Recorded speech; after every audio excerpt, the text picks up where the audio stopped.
Weche mag ng'anyo geni jotend kanise Pentecostal mopogore opogore e boma Nairobi kawuono wuok oko mar lamo ne piny Kenya mondo obed gi kwe kendo ganda dho udi duto oriwre kanyakla. E kinde lamo no gikwayo rowere machano ng'anyo tarik 25 juma manyien mondo bi ong'any gi kwe ma onge ketho mwandu moramora. Jodolo nigi ler mathoth. Kar sa auchiel mar odiochieng' oko mar archives e chuny boma ma Nairobi, jodolo mag kanise Pentecostal ne ochokore mar lamo ne piny Kenya. Lamo no mane en mar sa achiel kende ne okelo kanyakla jodolo mohewo 100 mag dinde mopogore opogore ka giwer kendo pako Nyasaye. Moko goyo chong gi piny to moko nindo piny ka giywak ne Nyasaye mondo res piny Kenya kendo kel kwe pachoka kama duong' mogik gi lamo ne riwo jo Kenya duto kanyakla. Kawuono ni walamo kendo waketo oganda duto ma ja Kenya e lwet Nyasaye mondo gibed gi horuok kod achiel mar oganda gimoro amora manyalo kelo chwero remo ok wadwar ni. Mae momiyo wawuok wamakore lwedo kanyakla duto jo-Kristo mowuok e oganda duto mag jo-Kristo manie Kenya moko pogo ni madini mane kata madini macha.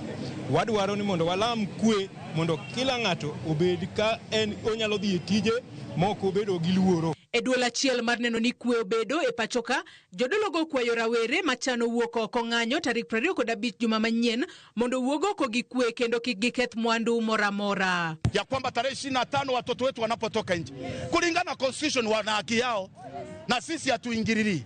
Ila tunaomba watoto wetu wanapotoka nje wasiharibu mali ya watu, wasiharibu biashara za watu, wasiue wenzao. Wakianza kutembea watembee na amani, wasichokosa askari na askari waangalie watoto wetu. Wale wauni wanatembea katikati ya watoto tunawasuia kwa maombi na Mungu akamate anga yao. Bende gikwayo rawere mondo obed gi paro maber mar kedo ne piny Kenya e yo maber kod kwero maricho matimore e yor kwe mopogore gi tulo ma osebedo e kinde ng'anyo mokalo, ng'anyo manokelo masira ne jo Kenya mamoko. Gibed koda paro moro achiel ni kata kobedo ni gikedo ne piny to ging'e ne piny gikedne mondo mi obed maber to kik giked ne piny e yo moro mamiyo wanyalo bedo e yo moro mok wanyal wuokie. Nikech giwegi giwacho ni gin gionge party, gionge jotelo, gionge gi kama gichungi, to gikedo ne ratiro mar jopiny. Mak mana ni gima nyalo kwayogi en niya, ni seche ma gikedo ne ratiro to ging'e niya ni ging'i kuond mabeyo gi kuond maricho. Kaka nitie kamarach to giwuoye kamarachno to gibiye gi solution bende. Kik obed abeda ni wawacho mana maricho kende to maber bende ok wanyal neno. Gimedo ni kaka jodolo gibiro dhi nyime lamo ne piny Kenya kinde duto mondo piny Kenya kik yudre kamarach kaka pinje mamoko ma lweny ogo e tach kendo rocho achiel mar oganda. Kenya is our God-given country.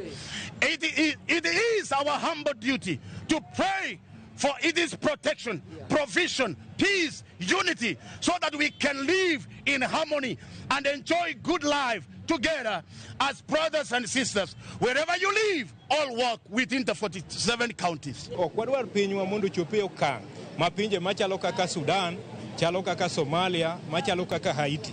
Nikech kama waneno ka pinywa ochiko kama koro wanyalo pok wadonje bugo mak wanyalo wuoki. Magitimore seche marawere chano ng'anyo tarik 25 juma manyien kaka rapar ne gigo mane otimore tarik maket kod mano higa mokadho.